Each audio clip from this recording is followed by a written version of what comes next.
And last year you were saying that the car was quite boringly unchanged It was very, from the it previous appeared very year. conservative. Yeah. We thought Yeah. they were hiding something, but it was actually They just made up conservative. for it now. Yeah, they really made big steps through last year, and they added loads of complexity to the car. And by the end of the year, I mean, they were on pace with everyone else. So hopefully this car carries on that momentum. And the complexity is there already. I mean, we can kind of ignore the nose and the front wing because that could just be removed and changed. I wouldn't be surprised if it does. But then you come into this area here. So again, we see The Adrian Newey area.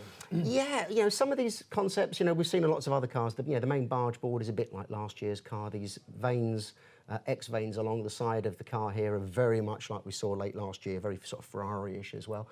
But then the side pod inlet and the shape here is, again, we talk about it being the Ferrari side pod with these high-topped side pods. They've gone their own way of doing things. So you can already see that there's a very flat top to the side pod. There's just a little winglet formed out here, then a really small inlet formed very close to the bodywork, which gives you this massive undercut, and it just flows really neatly into this kind of jelly moulded shape bodywork here. How they've packaged the radiators inside is going to be really interesting to see when we finally get the car with some bodywork off.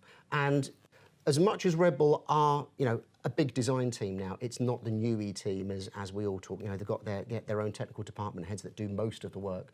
But when you see the shape change from the side pod front through here and then up to the shark fin, this just bears the hallmarks of Newey's drawings. You can almost imagine, if you've seen his book, he's actually done some contours of the RB6, I think it was, and it just looks like a Newey design, very similar to the RB5 of 2009.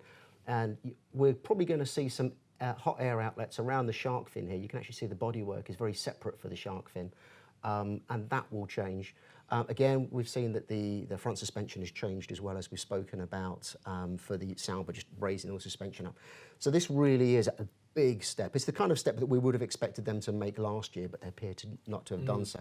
So it looks like they're on top of their game at this stage, which then means that Ferrari and Mercedes, should have some pressure on them this year.